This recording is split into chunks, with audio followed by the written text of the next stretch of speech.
All right, good morning, everybody. Today's class is working with the buyer in the purchase process.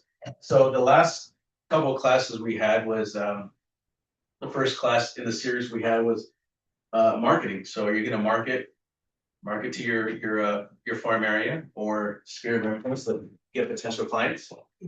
Or- And marketing is designed to generate leads, right? That's what we want. We want people to call us. We want people to call us to buy their house, to help them buy a house or help them sell their house or maybe buy income property. So that's what marketing does.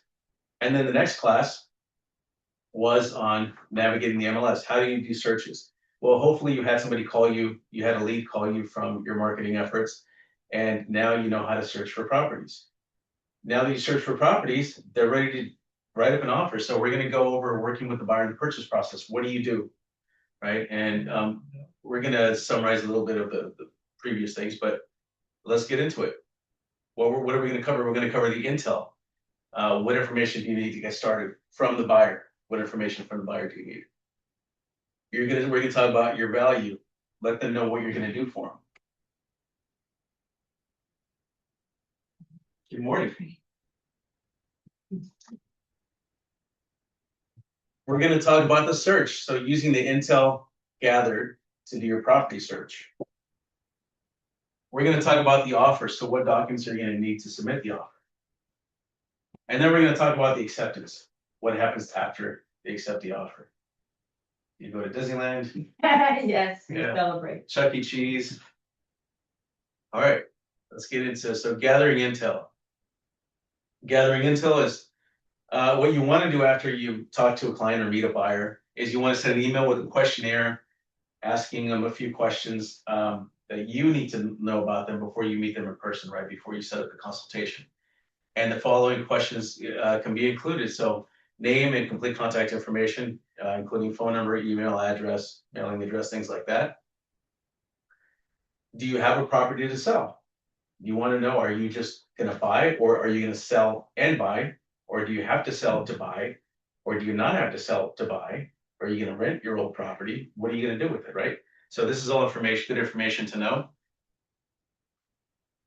What has you thinking about buying right now? You want to know why they're buying, right? Have you purchased a home before? How familiar are you with the buying and selling process? Have you been pre-approved with the lender or will you be buying cash, paying with cash? Are you looking for a real estate agent or have you worked with a real estate agent or, right? If you're working with another agent, then I can't work with you, right? If you have a contract with them. So let's move on. You're going to schedule your buyer's consultation, right? And hopefully you have this questionnaire, you have some of these questions answered. And then what you're going to do during the presentation, you want to actively take notes. Make sure you write down anything that's of importance, even if it's the smallest little detail. Make sure that you're writing everything down, and it shows that you respect their time and what they're saying, right? So make sure you pay attention to it. Maybe even repeat back some of the things that they're telling you. And yeah, so you're also going to review the questions, the answers to the questions that they sent you. That the questions you sent out. I don't know why this came last. If you're going to be in the office, offer them a coffee or water or something. That should have been first. I don't know why it came up like that. There you go. Okay, that's one. So one of the questions is, how do you prefer to be contacted, right, when you're meeting with them? And depending on, I think, what generation they are, that's going to differ. If it's someone that's like me or older, you can call me, you can email me, you can text me, whatever. I'm fine with anything. If it's somebody from, is it Gen Z? Text me. Yeah. Just text me. I don't answer my call. Why are you calling me? Just text me. Like my kids, they're like, Dad, why do you call me? Just text me. I'm like, what? I'm your dad. Yeah. So yeah, so depending on the generation, right? There might be some people that maybe it might not even be a generational thing. Maybe they're working all day. They can't answer the phone, but they respond to emails or text messages. So it depends on the person, their situation, but you want to make sure that the whatever method of communication that they choose, or that they that I guess that they give you is going to be replied to in a timely manner, right? Because time is of the essence when you're dealing with real estate. Sometimes you need to have something signed, answer a question, get back to the other agent or whatever it is. So no matter what form of communication, make sure that they're able to reply. Have you purchased a home before, right? This is going to help you understand the extent of their experience. Have they bought a home before? Do they know what the process is? Do you have to like guide them through every single little thing? Or do they pretty much have an idea of what you have to do and all the documentation they're going to have to sign? Because the first time home buyer is going to be probably overwhelmed with everything they have to sign. Oh my God, the contract is this many pages? Wow. Oh, there's this many counteroffers? Oh, this many disclosures? Oh my God, how many things do I have to sign? But if they've been through it before, it's going to be no, okay, I've done this before and I know what to expect. Are you working with the lender? Right? This will help you understand if, first of all, they've been pre-approved and how much they qualify for. So you know what their purchase power is. Or if they're not going to use a lender, if they're not going to be financed, are they buying with cash? And if so, you want to get the proof of funds. You say that you want to purchase up to $2 million. I need to see proof of funds that you have that in the account. Yes. So if somebody has a lender and the lender has a letter saying that they're gonna loan them $1 million. Yes. Versus I have $1 million in cash and I can show you the proof in my bank statements and what have you. Which one is faster? Which one is stronger? I mean, I guess the cash is stronger because it's immediate, right? I don't know. Well, it's the same process through escrow. Okay. Right. You're still going to leave your deposit. You're still going to end up wiring the rest of the money, or the bank is going to wire the rest of the money before closing. So the seller's going to get their money regardless, whether you pay cash or whether the bank's paying it. Okay. So it doesn't really matter. Well, it matters. So the negotiations is what matters. The contingency period is what matters. The final purchase price is what matters, right? That's all that matters. Okay. If you have two offers that are the same, one's cash and one's being financed, then you're gonna look, okay, they're both offering 1.5. And okay, so that's good. Now, what are the terms? This person's no contingency. This person, there's a loan contingency, appraisal contingency. Okay. You know, what looks, Okay. then you start looking at those things, right? So you Okay. whittle down and That's what compare. matters, yeah. Yeah. The details of the Yeah. offer. So with the cash offer, there's no loan contingency. Mhm. There's no appraisal contingency. Okay. Thank you. So maybe that's the better offer. Could be. And then if they are pre-approved, then you want a copy of the pre-approval letter and the proof of funds that they have for the down payment. And this is going to help you speed up the process when you're ready to submit an offer, right? When you're ready to write up the offer, you already have that documentation. You don't have to get them, contact the lender, get the pre-approval letter, because that could take a few days, and get you proof of funds because maybe they don't have access to it. I don't know, whatever it may be. Do you currently have a home to sell? So that's that question we had asked earlier. And again, this is gonna, I guess it's gonna let you know how to approach the situation, right? Or how to plan for it. Because if they have a home to sell, do they have to sell it in order to purchase a new home? And if so, you have to strategize in a way that you have to have it on the market before you start submitting offers. Because if you don't have it on the market and you go ahead and start submitting offers on properties, you might not get accepted because now the offer is contingent upon the buyer selling their property. And then who knows, it was not even on the market. So now we have to wait till you put it on the market, till you get photographs taken, till you market it, till you put it on the MLS. And so it's strategy, right? But you also get paid, right, to sell a house, and you get paid to help them buy a house. So why are you buying and why are you buying now? This is going to help you understand the motivation, right? So are they buying because they want their kids to attend the local school district, the Blue Ribbon schools in Irvine? You know, that's what they're known for. And we want to buy a house around the boundaries for this school because this is the school we want our kids to attend. Now you know what the motivation is at school. Find something within the boundaries. Or I want to move within 10 miles of my job, because right now I live 50 miles away from my job. So anywhere within a 10-mile radius, so okay, it's because of the job, or they're downsizing, or they need more room, whatever the case may be, right? You need to know the why. What's your timeline for purchasing a home? Well, I'm the buyer, if my kids start school in September, I need to find a house, before school starts. So as long as I'm in there before the first day of school, I'm good. Or I need to find something right away because I'm moving out of my place and maybe I'm leasing to the place and the lease is over next month. I need to find a place as soon as possible, right? So this helps you during the search. Are there any worries or concerns in the back of your mind when you think about buying? I mean, if you're a buyer, and I mean, there might be a lot of questions or concerns, but if you're a first-time buyer,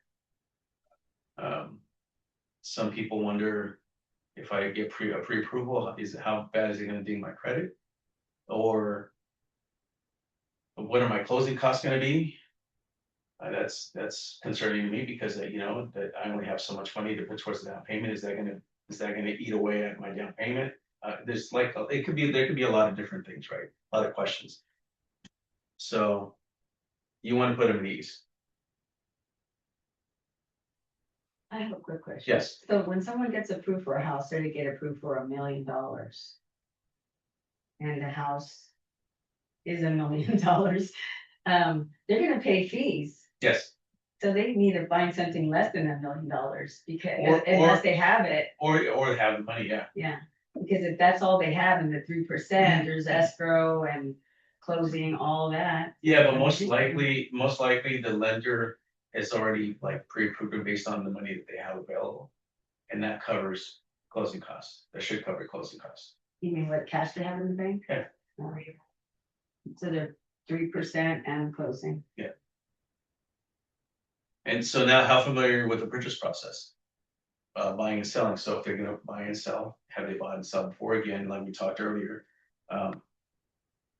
like is this a walk in the park for them? I did this before. I've done this plenty of times. I bought income properties. I know what I'm doing, or whatever it is. Or they're going to have questions about every single thing in the contract, right? Because it's the first time.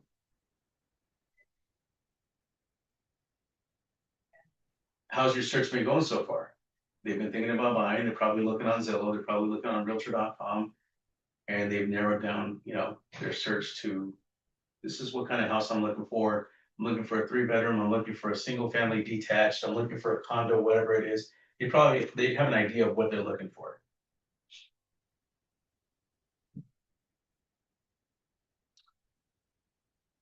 Have you already looked at some homes? And if you have, how many have you seen? And in this case, if they've already been looking online, they've probably driven by open houses and looked at homes. And if that helps them, and if they haven't already, tell them to start.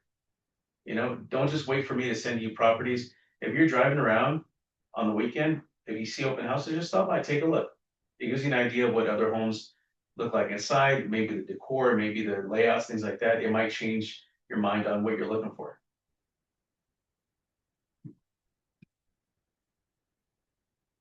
What if we found the perfect house tomorrow? It shows the readiness to move. If we found the perfect house tomorrow, would you jump on it? Right? Would you be ready to submit an offer? Well, we have to do this. Okay, so that means no. So you're not ready to buy right now, but you're ready to buy. Okay. What are your 3 favorite neighborhoods and why?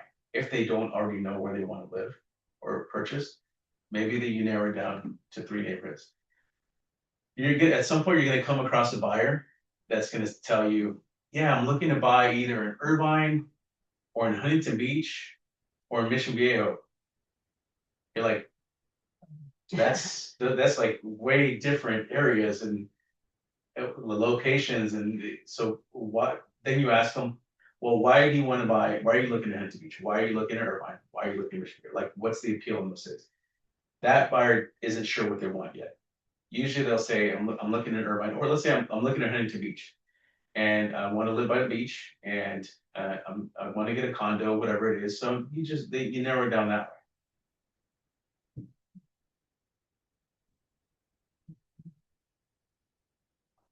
What's your favorite room in the house? This is going to help you narrow it down, like when you're searching for properties, what exactly they're looking for. Some people like to hang out in the kitchen. They want a big kitchen. They don't care about how big the bedrooms are because they just sleep in there. They want a big living room. Sorry. They want a big living room. Maybe they watch TV a lot. They want a big kitchen. Maybe they entertain a lot. Maybe they want an open kitchen that opens to the dining area with no walls, and that's usually where they hang out. This helps you find something that they want. And I guess when you're narrowing down the search, it helps you narrow down to only those properties and then remove any properties that have a small kitchen or a small living room or whatever it is. How important is outdoor garage space? So again, they don't entertain, they don't go in the backyard, they don't have pets. They're okay with a condo with no backyard, it's small patio for whatever. Okay, so outdoor space is not a big thing for them. Garage space, we're okay with carport. We don't really use the garage. Or do they need a 2-car garage? Do they need a big lot? Do they entertain? Do they need a pool? Things like that. This is going to help you when you do your search.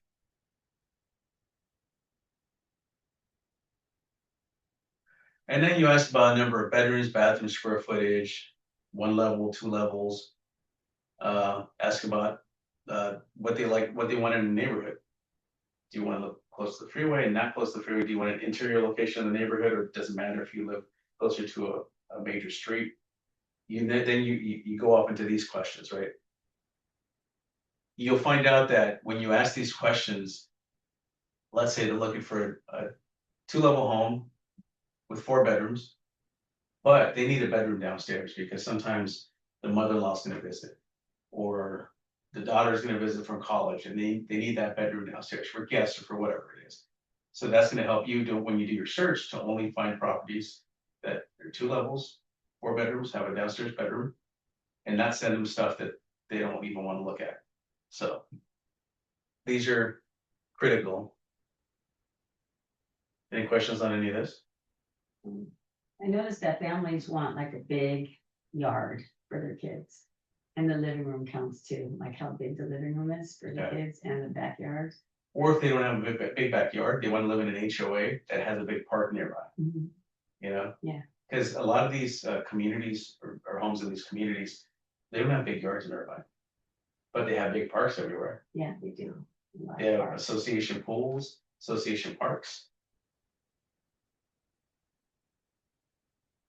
How long do you think you're gonna live in the house that you're gonna buy? This is gonna help you understand.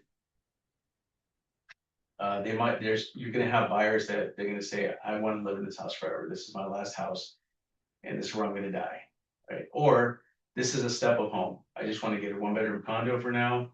I want to sell in maybe 3 to 5 years, move up, get a 2-bedroom or 3-bedroom, whatever it is, and just do it that way. So this helps you understand, what type of purchase it's going to be.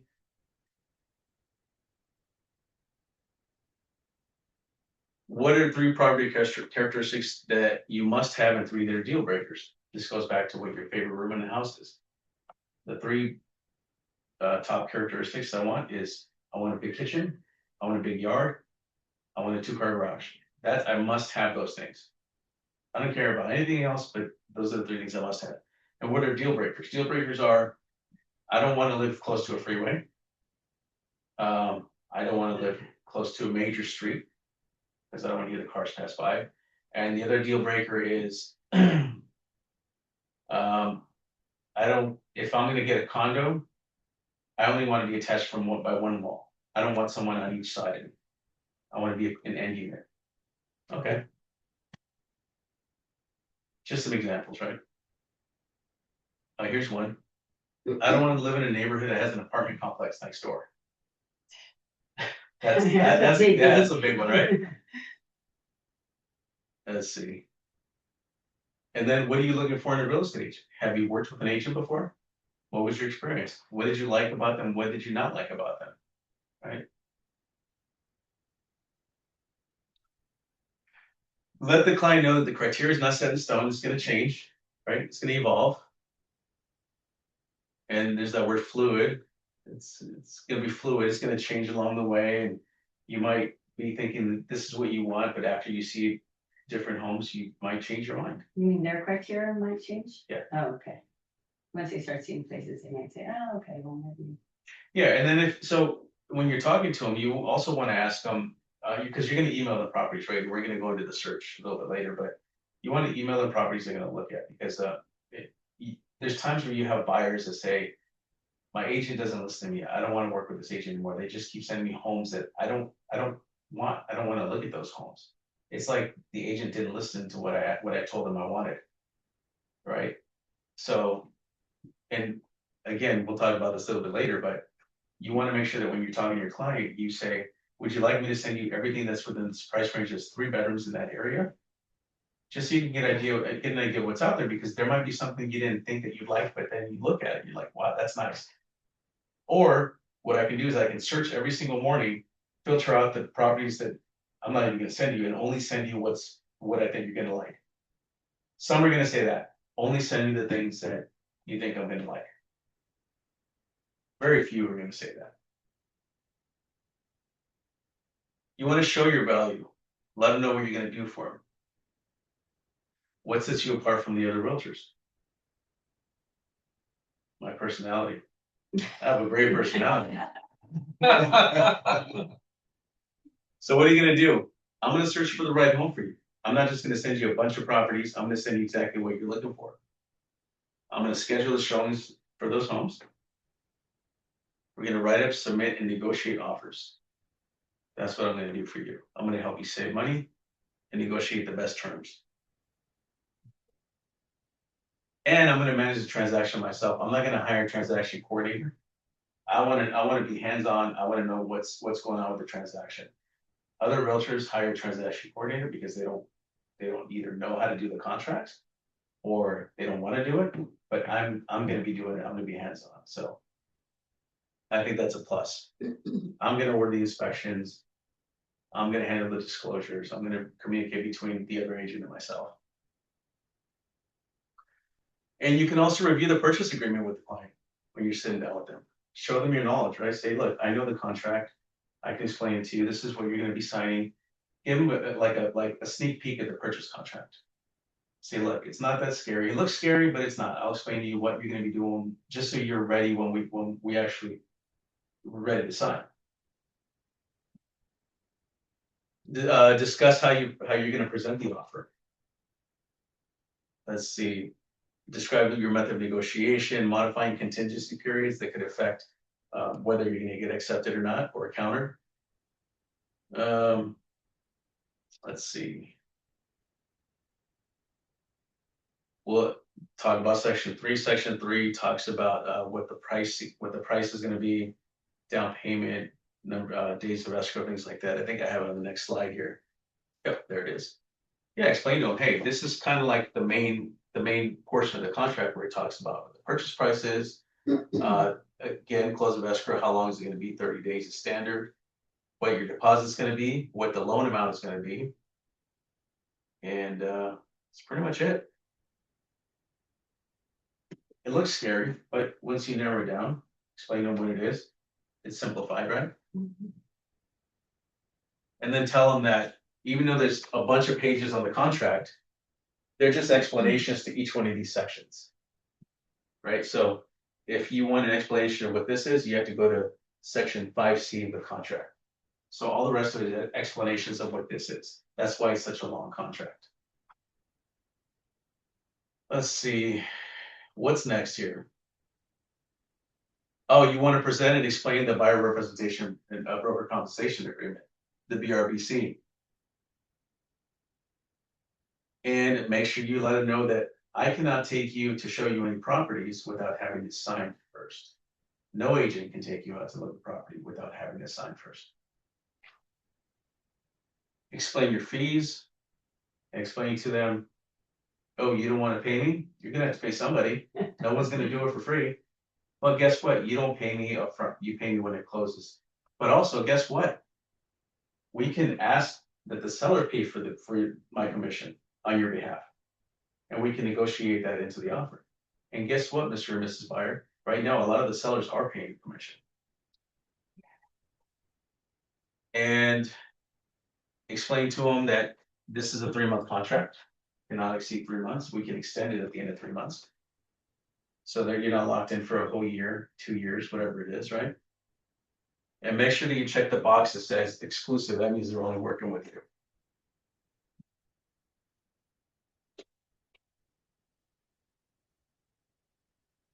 After they sign it, make sure you give them a copy of it. And let them know in California, showing properties without a signed buyer representation broker compensation agreement or its equivalent can lead to a $2,500 fine and potentially jeopardize an agent's MLS access. So as of January 1st, 2025, say, I like you, Mr. and Mrs. Buyer, but I'm not going to pay $2,500 because you wanted to see a property without signing this. Right? Carlos, is this in the BRBC, this verbiage? This verbiage is not.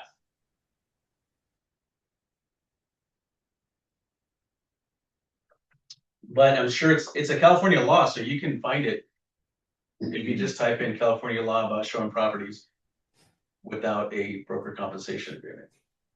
Thank you. So the documentation you're going to need to begin is you're going to need the BRBC filled out and signed. You're going to need proof of funds that they have enough money to either pay cash or pay their down payment and closing costs. And you need a copy of their pre-approval letter if they're going to get a loan. And that's all you need for now to show properties.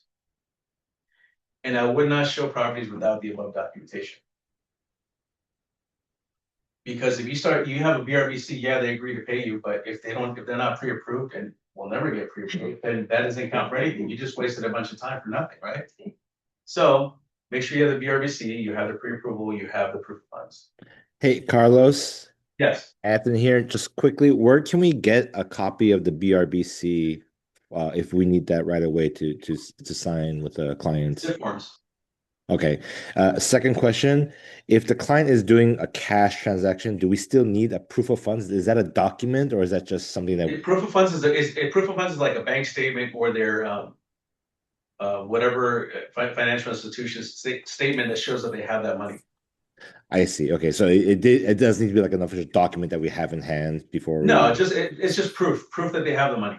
Okay. Like again, a bank statement, but make sure the bank statement has their name on it. Got it. Because sometimes there'll be buyers that will show you bank statements that it's not even their name on the bank statement. It's maybe like a cousin or like their parents or whatever it is. Make sure it's their name on it. But I'm sorry. So when I'm with a client, do I ask them to go ahead and print that out so I have that, or is that something like just make sure you have it on you? No, you want a copy of it. I want. Okay, got it. Yes, you want to have a copy of it because when you're ready to submit an offer, you want to have all this stuff ready so that way when you write up the offer, send it to the buyer for signatures, you could just attach all this to the purchase contract and send it off to the listing agent. Okay, thank you. Yeah, because if you write up the offer and then you have to wait for someone to get their pre-approval letter, you could be waiting days. By that time, property's already sold. So it's important, you let them know it's important to have all this up front because you don't want to end up losing out on the property they really like because they didn't have this available, because you have to wait for them to get this stuff.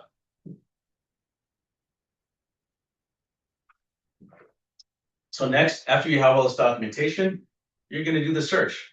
So like we talked, we're going to do the search the MLS, email properties, schedule the auto email, but also, like I mentioned before, you're either going to set them up on an auto email, you're going to enter all the criteria, set them up on an automatic email, and when you do that, let them know that they have to activate that auto email by registering when you send them that first email. So when you first send them the first email, the first auto email, it's going to ask them to create an account. Once they create their login, then everything starts from there, right? And you want to set them up on auto email that sends out emails as soon as possible. The other option is you select certain days and times of the day, morning or afternoon, and then Sunday, Monday, Tuesday, Wednesday, Thursday, Friday, Saturday. And if you select that option, it's going to send them an email whether there's a new listing or not every single day of the week or whatever day you select. But if you select as soon as possible, it will only send them emails when there's a new listing, when there's a price reduction on the existing listings, or when a listing comes back on the market or falls out of escrow, comes back on the market. As soon as possible. Yep, as soon as possible. So it'll send them only when there's one of those three things, or two or three of those things. So, before you put them in the MLS, you want to make sure that they sign the BRBC first? Or do you send them, look, I could send you to these places, but you're gonna have to sign the BRBC? Well, you want to have the consultation with them before you do anything, right? Yeah. And when you sit down for the consultation, you're gonna get them to sign that. Okay, so.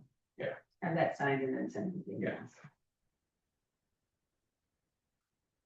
Let's see. Then you're gonna narrow it down to, you're gonna have them narrow down I guess the properties that they want to see, or instead of having them select the properties that they want to see, you could just pick maybe 5 or 10 properties that you want to show them based on what you think they're gonna like. I would just go that route instead. Otherwise, if you send them like 20 properties, you're like, I want to see all 20 of them. And you already know they're not gonna like 3 of them, right? Or 4 of them, or 10 of them, or whatever it is. So yeah, if that's the case, then only send them properties that you think they're gonna like, right? And make sure that when you're gonna show the properties, you can map the properties out just to save time.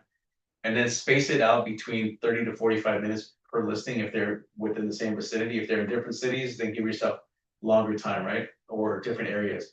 But the 30 to 45 minutes allows you to open the lockbox, get the key, open the house, maybe open the windows or turn on all the lights, tour the property, talk to the buyer, a little bit about the property and chit chat, close all the windows, lock the door, put the key back in the lockbox, and drive to the next property.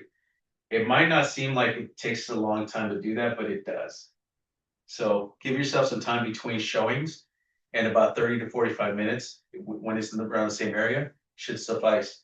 And also make sure that you read and adhere to the showing instructions on each listing, and that's going to be different on every listing. So when you go to the MLS and you're looking up the listing, you look at the full report, scroll to the bottom, there's going to be showing instructions. And you're going to see showing instructions that say, use showing time. And showing time is just an app that you click on that's right there. And it shows you the available time and dates. You select the time you want to show, and then you wait for the agent to approve it. And then now you just blocked off that time, that slot. So next time you log in, that's no longer going to be available because you took it. You're going to see showing instructions that say, just go direct. That means don't call me, don't bother me. Just, you want to show your client the property, just go show the property. You're going to have showing instructions that say, text listing agent with desired time and date and a copy of your business card, and wait for approval. And then you do that, and then they'll say, go ahead, right? You're going to have different showing instructions, or we need 24-hour notice prior to showing because there's a tenant in there, whatever the case may be. So adhere to the showing instructions. You cannot just show up to a property and tell your client, oh, it's vacant anyways, let's just see the property. That's about a $2,500 fine. Or sorry, is it $1,500? I think it's a $1,500 fine, something like that. Too much. Yeah, you don't want to do that. And it could be double because one of them is showing the property without permission, the other one is not adhering to the showing instructions. Yep. So, very important.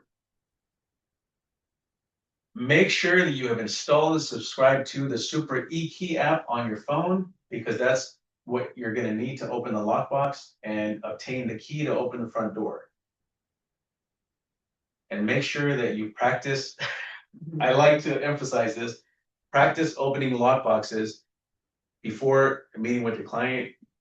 Maybe show up a little bit, half an hour early, to make sure that you practice, you're able to open the lockbox, because the last thing you want to do is look inexperienced and look silly and not be able to open the lockbox. when you're showing property, and then you're on a time schedule too, so if you can't open it, it just makes you look bad.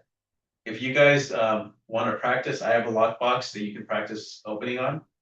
So once you download the app and get it activated, just come back there to my desk and I can show you how to do it and just get you some practice on that. That happened to you, right? We've even talked about it. Yeah, half an hour to get that thing open, and it was getting dark. I was like, oh my And God. it's not just you, it happens to a lot of people, and they're like, oh, it's okay, I know what I'm doing, and it's like, okay. And I wasn't doing it right, and then finally I called a realtor and he said, push it. But I was doing something else, and we finally got it open, but Yeah. it was embarrassing. It might seem simple, but it's supposed to be simple, but sometimes it doesn't work the way it's supposed to be, so there's like little tricks that you can do to get it open. And what it is, it's a lockbox and it has a tray inside that once you enter your code and it unlocks it, you have to push the tray up and then it drops down once you release it. And it doesn't always do that, so you have to like push it up a couple times and then maybe even pull it open. So just so you know, there's some intricacies to it. And then make sure that you when you're showing that you practice safety. And what I mean is like, don't show properties at night by yourself. And I think most people are not going to meet or show property to a client that they haven't met before, they haven't gotten. And like we talked about before, you have all their information. So I think it makes it a little safer when you're doing that. Maybe carry some pepper spray if you need to, or take someone with you. They can wait in the car, whatever it is. When you're showing property, don't go into the room before the client. Let them go into the room. You could wait by the door, let them look at the room. Maybe another thing to look out for is know where all the exits in the house are. So if you show up a little bit early to the property, open it up, you know where all the exits are in case there's an emergency. And I don't want to scare anybody, but things happen, I just want you guys to be cautious. Let's see. Oh, another thing is print out the client printout, customer printout or customer report for each property that you're going to show, and give them to your client and give them a pen. Let them write notes on each property on what they like or don't like about it. So that way when they go home, they at least have that. Because they usually show them 5 or 10 properties and they're like, oh, which one was the house that had this? Oh, I like this on that house, but I don't remember which house it was. Well, if they're writing notes, they're going to know which house it was, right? And encourage them to take notes on it.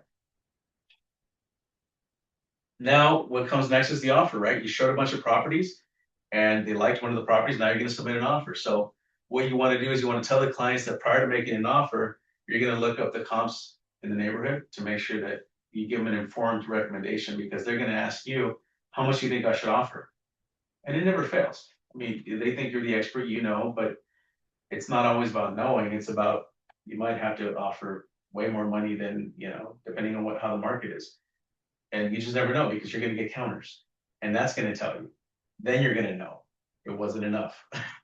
So let them know you're going to research, and to better serve them, you're going to search the MLS for comps, present your findings, and then make an informed recommendation. Then you're going to write up and submit the offer. So you're going to obtain a property profile from the title company.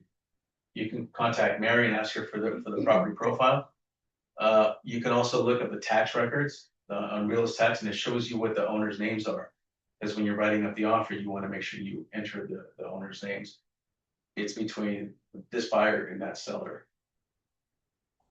And you also want to have the MLS printout listing ready, like handy, because when you're writing up the offer, you have to enter who the listing agent is, what their DRE license number is, who the listing brokerage is, what their DRE license number is. You want the property, the address, the AP number. There's certain information you're going to need about the property when you're writing up the offer. And you need this as a reference. When you're in zip forms, and I'll show you guys this during the zip forms class, you could do a MLS Connect, which when you enter the listing, it auto-populates some of that data already into the listings. You don't have to do anything for that. But in the meantime, print it out. It just helps to have it as a reference. Then you're gonna write up the offer, have the buyer sign the offer in person or e-sign. Send an email to the listing agent with the following subject line. This is an offer for 123 Main Street. And you're going to include the residential purchase agreement, your pre-approval letter, and proof of funds. And let the buyer know there might be counter offers or there might be addendums or anything like that that you have to discuss with them. So it might not be final, just make them aware. Let's see. And then hopefully after you do counters, who's that? Oh. So hopefully they'll accept the offer as is, right? But most likely there's going to be a counter offer. And if there is, there's going to be an acceptance at some point, hopefully. So what happens after the acceptance? Well, after the acceptance, you're going to call your buyer to congratulate them. Say, hey, congratulations, your offer got accepted. Next, you're going to notify the loan officer that the offer was accepted and send them a copy of the purchase contract and anything that they request. And then escrow is going to reach out to you to ask you for your client's contact information, because they're going to send out escrow instructions, they're going to send out wire instructions, and make sure that you notify, and I think I have this in the next one, tell your buyer, escrow is going to reach out to you with wire instructions. Instruct your buyer to contact escrow after they receive wire instructions to confirm that account number that they're supposed to be sending the deposit to. Mr. Buyer, Mrs. Buyer, you're going to be receiving an email from escrow with wire instructions on where to send the down payment. Sorry, the deposit. Call escrow to confirm that the email you got and the account number and routing number you got is the correct one, because there's a lot of fraud out there. And what these fraudsters do is they insert themselves in the transaction somehow, and they pretend or they mask themselves as the escrow officer and send you wire instructions with a different account number. And after you wire them the money, they disappear, and guess what? Your money's gone. So you want to make sure to tell them in person, tell them in writing as well, so that way it's documented that you told them, made them aware. And so escrow's going to ask them for their full names, all this stuff, where you're going to send them the information. They're also going to need their marital status, which they're going to get from the buyer themselves, how the buyer wants to take title. They're going to want the lender contact information. The buyers can give them all this information. By the way, the listing agent is the one that opens escrow.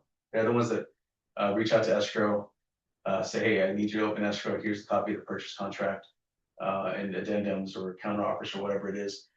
And then that gets the ball rolling.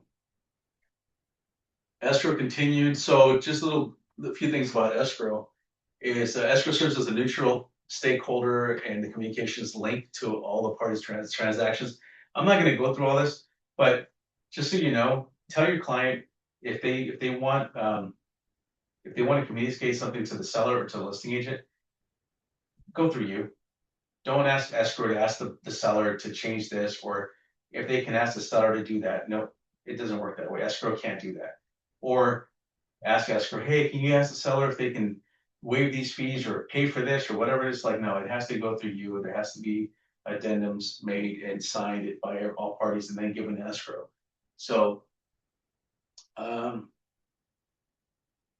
let you guys read through this.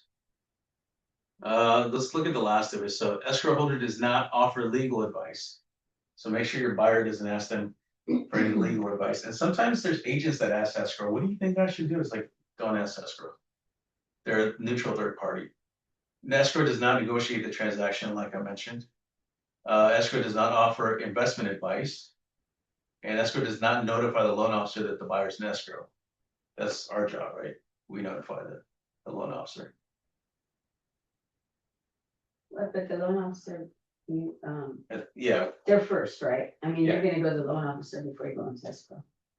No, you're going to go to escrow first, and you're going to let the loan officer know, hey, we're in escrow. Oh, This is the escrow company. They're going to reach out to you. Oh, okay. Yeah, and here's a copy of the purchase contract because they need that. Let's see here.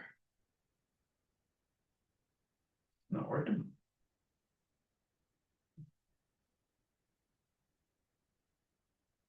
Uh-oh. Something happened here.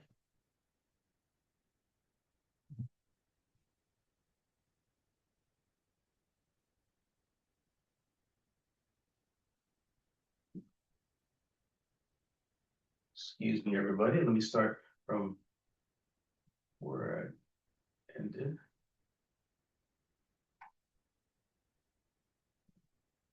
All right.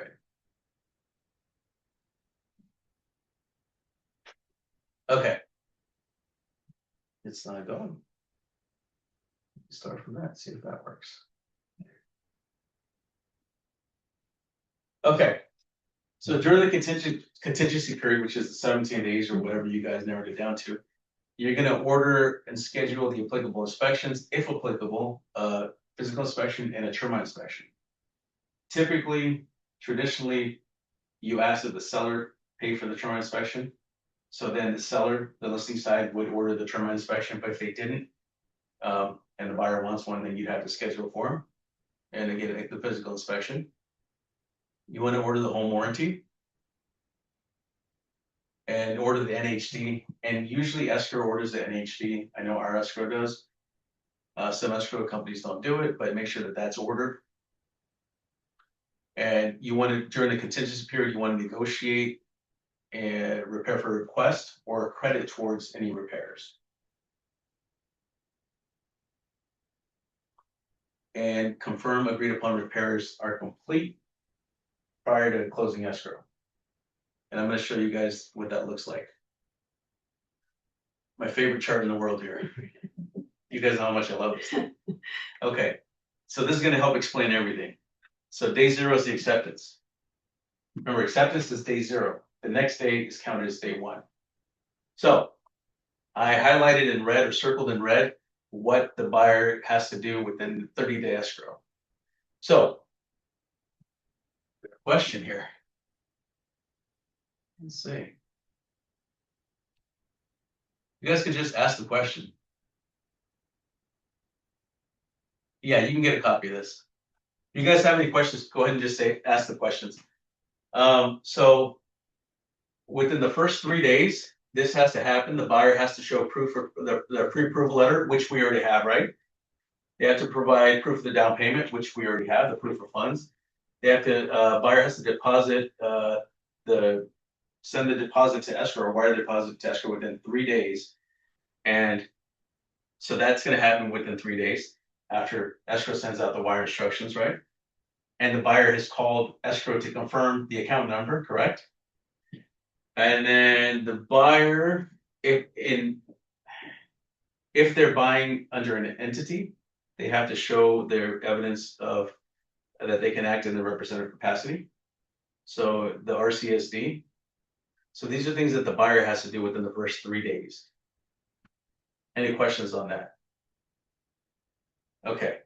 Now, within the first 5 days, the buyer should immediately begin, and this all happens within the first 5 days. I would start day 1 or 2 to start shopping for homeowners insurance. So the buyer should start shopping for homeowners insurance. And the buyer should order the physical inspection, or us as the agent should order the physical inspection for them as soon as possible. And whoever's ordering the termite inspection, the buyer seller should order the termite inspection at that point as well.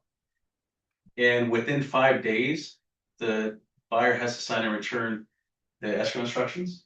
Doesn't always happen that way, but that's supposed to happen within 5 days. Any questions here? The termite inspection Yeah. is the seller's requirement. It's not part of the contract, so it depends on how you negotiated. If you added that to the contract, if you added that to the contract, that means you probably want the seller to pay for it. Okay, So then the seller would have to order that. so it's like a negotiation. But if you don't enter into the contract, then it's not part of the contract. But then the buyer still wants a piece of their own, they just want to make sure that everything's good, right? Hey, Um, Carlos, yes. quick question. So, once offer is accepted, like there is, for example, let's suppose I'm a buyer agent, and let's suppose that we have a transaction coordinator and we have an escrow person, okay? So those 3 peoples in here, who should communicate with a buyer? Because the reason I'm asking you is that sometimes buyers says that too many people reach out to me. I don't know what I do. Well, Yeah. okay, so if you're on the whole time during the class, I mentioned earlier that if it was me, I would tell my client, I'm going to handle the transaction, all the Okay. documentation. I'm not bringing a third party in. Other agents bring in transaction coordinators, and that can confuse the situation. And sometimes the agent doesn't know what's going on because they're not hands-on. But Mr. and Mrs. Buyer, I'm going to be hands-on. I'm not going to hire a transaction coordinator. I'm doing everything myself because Okay. I want to know what's going on. So I wouldn't do that. The only time I would bring in a transaction coordinator is when you have maybe 3 or 4 or 5 deals going on at the same time, and you need someone to help you handle the transaction. But if it's your first, second, third transaction, you need to learn this stuff. I wouldn't hire a TC. Some people do it because, oh, I don't want to deal with it. It's like you should know what's going on in the transaction and what has to happen during the transaction, right? So that way you have experience and you know what comes next. Okay. So Thank you. I hope that answers your question. I'm suggesting or recommending that you guys don't use a TC, especially for your first transactions, because you need to experience this for yourselves. So in this case, your buyer's only going to hear from you, from the loan officer, and from escrow. Thank you for your answer. Should Hey, be the only ones. Carlos. Yes. Yeah, sorry. So everything here in these in this timeline are regular. They're required by law. They're defaulted in the purchase contract. You're going to find all the timelines on the purchase contract. Okay. So for example, the terminal inspection, that's like specifically you have to have a terminal inspection. No, that's why I said that has to be negotiated into the contract. Okay. But so I'm adding it to the timeline because if that's included in the contract, you want to order it as soon as possible. So I try to add things on here that you should look out for. Okay. Yeah. But everything else, I mean, for the most part, is default language in the contract. Let's see. What else does the buyer have to do? So within this time frame, so we ordered the home inspection, right? And let's say we ordered it on the first day. We got the home inspection done on day 5, and then we got the report on day 6 or 7. So now when we get that home inspection report, the buyer's going to get a copy of it, right? Go over it with the buyer if they want any repairs or if they want a credit towards the repairs, or nothing at all. There's not much that has to be done. So hey, let's just move forward. But if there are any request repairs, you want to write down what they want fixed, and then you're going to write up a request for repairs, saying that the buyer requested the seller repair this list of items. Or if it's not a request for repairs, maybe they want a credit towards those repairs.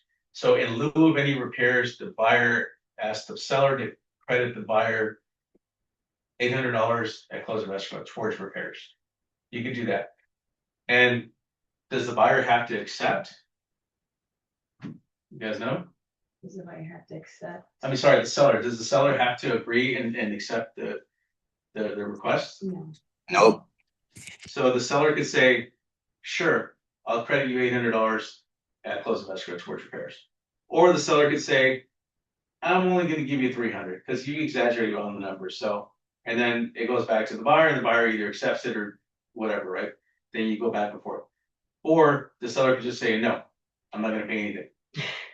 And then the buyer they can't cancel because the seller said no.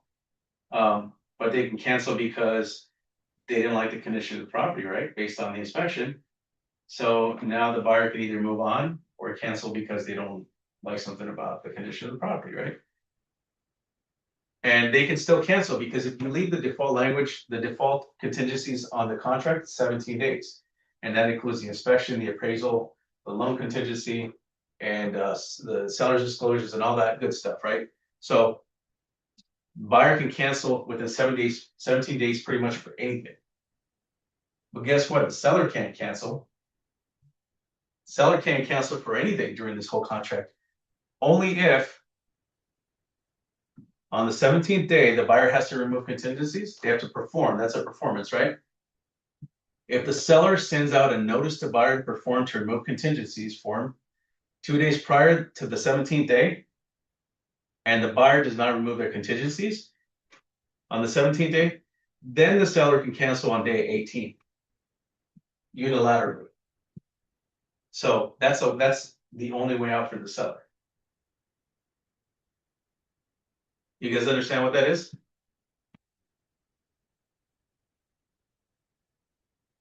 You guys at home, are you guys good with that? No, no, not Okay. not super clear.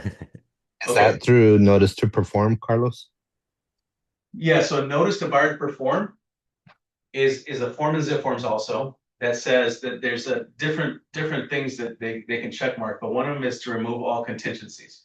So when you pull up the notice to buyer to perform, you're gonna check the box on that form that says to remove all contingencies.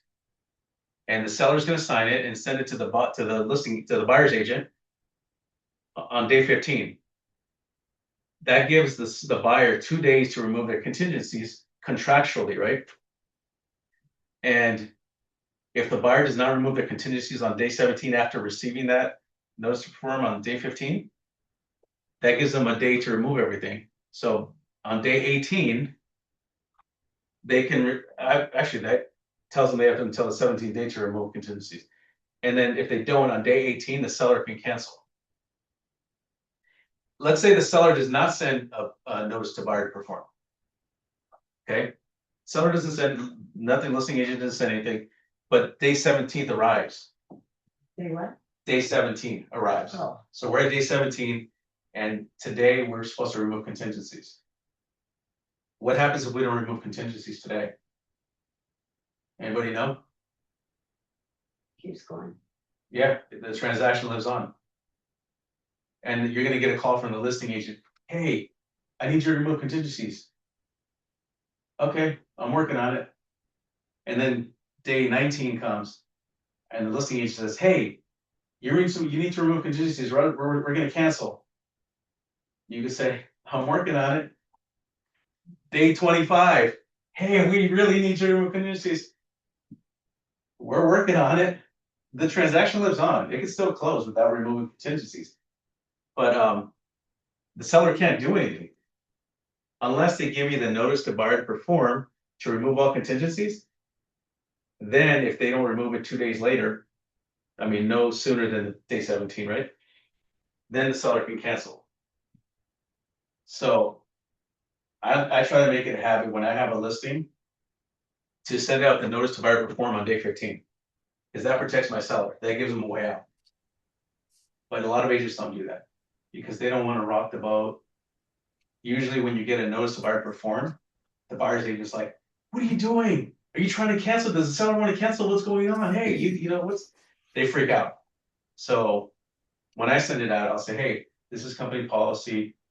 No need to worry, just protecting my seller. Notice to buyer to perform. Oh, okay. But if you don't do it, you just send it. It's like, what's going on? They want to cancel. Did they find another buyer? What's going on? So just to let you guys know. So Go ahead. yeah, go ahead. So basically, like, say for instance, the buyer said, I want you to fix the sink, and you said no. Mhm. And if they don't sign something saying okay, then they have not.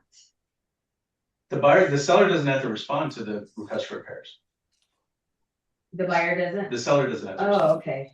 So So if you represent the buyer and I'm the listing agent and you send me over a request for repairs, I can either say yes, say no, give you a partial yes, or just not respond. by 17, by the day, by the I don't 17th, have or whenever. any day. I don't have to any respond, day. yeah. Oh, okay. But you want them to. You're hoping that they do. But if you don't remove contingencies, that could be something that you could use against me. Hey, we're not gonna remove contingencies until we get an answer. Right? They can But do then what I can do is I'll give you notice to perform. It's like playing chess, right? Oh, you're not gonna do that. You're gonna hold that over my head. You're gonna try to threaten me. Okay, notice to perform. We're gonna cancel. You don't remove your contingencies. So then, who's got the upper hand here? Yeah, who You wants really want the house, Yeah. and we know that you do. And we're gonna say we don't want to fix anything, so we're not gonna reply, and we're gonna give you notice to perform. So if you're gonna cancel, you cancel now because we have other buyers waiting Oh, okay. that want this house. So Hey, Carlos, Grant? Yeah, the notice to buyer to perform, is that default 2 days after you give it deliver yes, that form? yes. Okay. And also, is it common practice to just drop it on them like that, or do you kind of give them like a, hey, this needs to be done, and we're gonna file this MBP? Like what's the common practice here in terms of when you're talking with someone? I do it. I just send an email. You I just do say, it. hey, just to let you know, Uh-huh. this is company policy. Notice to buyer to perform and remove all contingencies. Okay. And then, or if you're gonna send it, just you can text the agent and give them a heads up before you send it. I mean, you could do that, but Okay. just so they don't freak out, Right. because it's not something that a lot of people send out. But if you really want to protect the seller, you're gonna send that out, right? I went through a transaction once where the buyer never removed contingencies, and I sent the listing agent a notice to perform like every other day, and they still didn't do it, and we're like, damn it. They called my bluff and we closed. Thank But God. yes, but that was a transaction without a contingency removal form, and we still closed. So it'll still close, hopefully. Carlos, So, but could you definitely talk a little bit about like if your day 17 is a Thursday and you have like Friday and oh, then thank you for bringing that up. So sure. if the performance date lands on a Saturday or on a weekend, it moves over to the following Monday. Sorry, if the notice to perform day lands on you tell them, yeah, it's the day of performance, lands on a weekend, it goes to the next following Monday, weekend or holiday. So the performance date can't land on a weekend or holiday. If it does, you can move it on to the uh, next business day. So like, let's say you get like, let's say this Saturday was day 17. And then today's the 15th day, right? We can give a notice to perform. It would be defective because you can't remove a contingency on a Saturday. So then I would have to give it to them on Saturday. So they have Sunday and Monday to remove contingencies. They have to remove contingencies on Monday. Has to be like that. You can't do it Yeah. on the 14th and then expect them to do it on Right. Monday. Yeah, because then the notice to perform would be defective because if I give it to them today and the performance can't land on a weekend, then it's not valid. Okay. So that means that I had to give it to them on Saturday to make sure that they remove it by Monday. Does that make sense? Yes. What about you, Anthony? Any questions on this process so far? I mean, I've lots, but I'm following for now, so thank you. Okay. Okay. So let's say day 17 arrives. We've already done an inspection. We've negotiated a request for repairs. Everybody's on board. The seller agreed to repairs. And then so now the buyer removes their contingencies on day 17. We get the loan approval, the appraisal comes through, right? Well, let's throw in a kink in there. What if the appraisal comes in low? Right? Or then the Let's offer. say, yeah, lower than what you agreed to pay. So like you offered 1.5, but it comes in at 1.4. Too bad. So the buyer can either cancel because it didn't appraise, they can renegotiate to 1.4, or they could split the difference between them and the seller and come in with an extra 50,000, or they come in with that extra $100,000. And sometimes you'll see this when there's a hot market and there's a lot of buyers out there and limited inventory. Sometimes they're willing to pay that extra $100,000 out of their pocket to get that house. So that's what can happen. But let's say everything's fine now, day 17, we remove contingencies. So just so you know that during this period, you're not doing something every day for this transaction. You have a lot of time. So don't freak out if you have nothing to do during the transaction. Go market, go walk your farm, do something, right? Keep yourself busy. But you're gonna order the inspection, you're gonna wait for the inspection report, you're gonna discuss it with the buyer, go over it, send a request for repairs, wait for the communication. So you might have an email here and there between you and the listing agent. You're going to remove contingencies. And that's just a form that you pull up on zip forms, check the box, say that says that the buyer removes all contingencies, have the buyer sign it, send it to the listing agent. You're good. You're going through day 18, day 19, and then hopefully if they agree to make some repairs, they're working on the repairs within this time frame. And the repairs have to be completed by day 25. So 5 days prior to closing. And that's when you also do your final walkthrough or verification of property condition. And so what you're gonna do is you're gonna bring your buyer into the property, take a look, make sure that the property is in the condition that you agreed to when you purchased it, or what you agreed to, plus any repairs that they agreed to make were made. This is not an opportunity to go through and start looking for other things. Everything's good. You sign the final walkthrough, and you move on. And so, close on day 30. But so let's see. 5 days prior to closing, the buyer has to conduct the final walkthrough. The buyer must also be prepared to sign loan docs on that around that time frame, and to wire the down payment in the next couple of days. So let them know that around that time frame is when they're going to have to wire the rest of the money, and then you close on day 30. One thing I forgot to mention is up here in the beginning, within the first few days, you want to do your agent visual inspection, your AVID.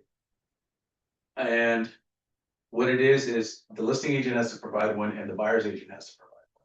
So on your end, what you're going to do is you're going to walk through the property and you're going to look around every room of the property and write down any visual defects that you see, whether it's a broken window, a hole in the carpet, torn carpet, cracked tile on the countertop, things that are like visually defect. Like you could see, the visual inspection is not for you to go through and look under the sink, turn on all the water, turn on off and on all the lights, turn on the stove.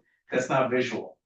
Visual is just what do you see when you walk in, right? It could be visual, it could be smell. If you smell like a strong odor or something. Visual could be a stain in the ceiling, could be a stain in the wall. So make sure on that agent visual inspection disclosure, it has a section for each room of the house, for the living room, for the kitchen, for the backyard, for the exterior of the house, for the garage. If there's nothing that you see wrong with the property, just write no visual defects. Noted. Don't leave it empty. You want to make sure that it shows that you've been in the room. If you leave it empty, it looks like you didn't even bother, right? You want to write something down on there. If you see a hole in the wall, in the master bedroom, there's a hole in the wall, on one of the walls. Maybe a broken window in the secondary bedroom, closer to the entrance of the house, whatever it is, master bathroom. The toilet seems like it's broken or off, like off to the side, whatever, right? Leaning over, whatever it is, whatever you see that's wrong with it. So you want to include that, you want to do that inspection within the first few days. And then when the listing agent sends over the seller's disclosures, you're going to have the buyer sign everything. Well, review that with the buyer. Actually, let me go back. Okay, within the first few days, when the seller sends over the seller's disclosures, you want to review that with your buyer. The list of things you found. Yeah, because there's the transfer disclosure statement and the seller property disclosure, and there's a bunch of questions about the property that the seller has to answer that you're going to go through with the buyer, make sure that they understand everything. And once they understand everything, and you're going to have them initial sign everything, including your agent visual inspection disclosure. And then once that's signed, everything's signed, you're going to send that back to the listing agent.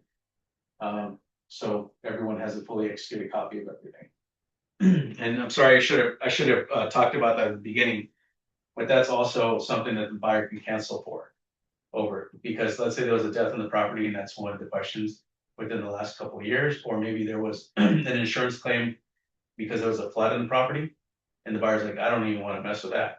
I'm out. Right. So these are all things that the buyer can cancel for. Yes. So if the house is listed and you're doing open houses, you don't do it then? You do it when you're in escrow, Yeah, you're not gonna do a visual visual inspection inspection. if you're a buyer's agent, Like say you're the seller's agent. but right now we're talking about the buyers. I know, but. We'll have a class on the sellers. On the So listing. we put a glass. Yeah, no, like when you get the listing, we're gonna shift gears here for a little bit, guys. Sorry. So when you have the listing, you get the listing agreement signed, I would give all the seller disclosures to the seller right away to sign, including my agent visual inspection. Get all that out of the way so that when you do accept an offer, you're ready to go. You send that over to the buyer's agent. Okay. Because what some agents do is they wait until after they accept an offer, and then they send the disclosures to the seller to sign. And the seller, for maybe they're out of town, or they don't, they just haven't gotten around to it. Now you're waiting, Okay, and so that can delay the removal of contingencies. I see. So, yeah, Thank you. that's another thing. So let's talk about that. Since we've already covered all this, if let's say the seller sent over the seller's disclosures on day 15, that extends the contingency period because the buyers have 5 days to review the seller's disclosures before if they wanted to cancel, or that extends the contingency period by to 5 days after the review. So if they get it on day 15, so then 16, 17, 18, 19, 20, 21. So on day 21 is when they have to remove contingency. So that extends it. So whatever is longer, the 17th day or the 5 days after delivery. Does that make sense? Yeah. So that's why it's important for sellers to send out disclosures right away, because you don't want that to be the reason that they have more contingency days. Okay, any questions? Oh, anybody? Nothing? Wow. Okay. You guys are experts now, right? Mhm. So I can quiz you guys on it? Yeah? Yeah. All right, here, you know what, let's do that. Okay, so what documents should you have before showing anybody property? What's the most important document that you should have before showing property? BRBC. BRBC. And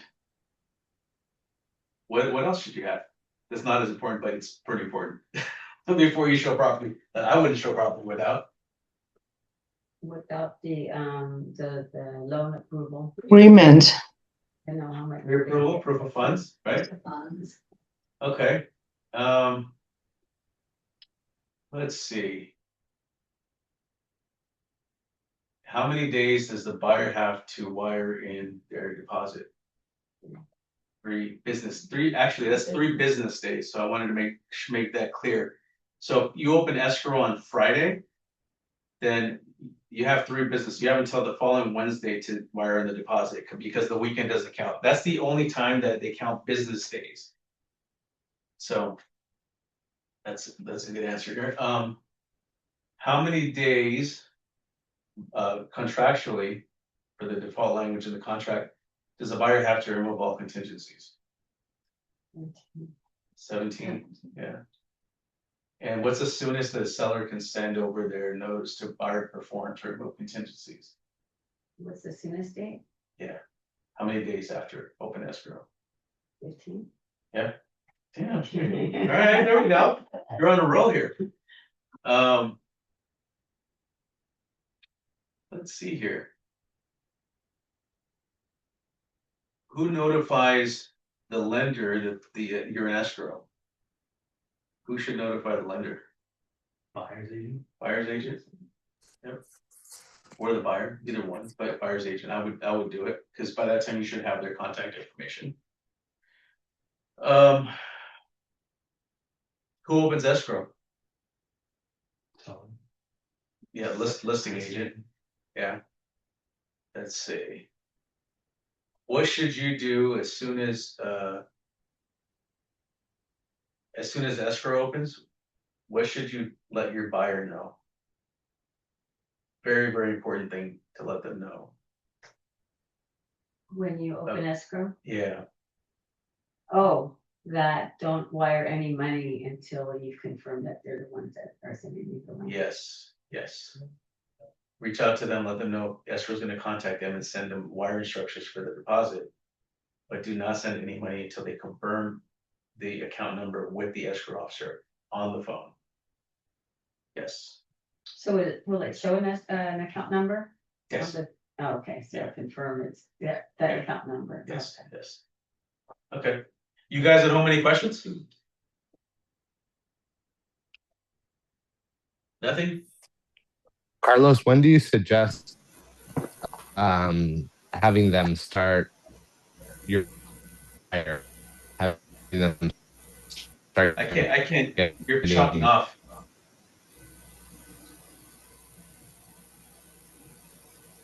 I didn't understand, but Michael, you were like choppy, you were breaking up.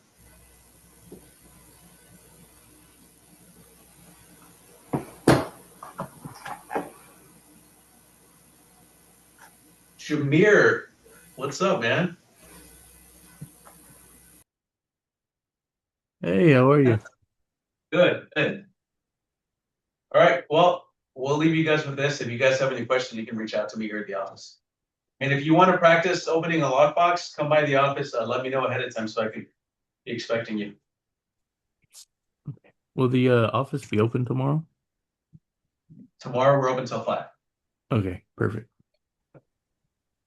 All right, All right. Thank you. see you guys next week. Thank you.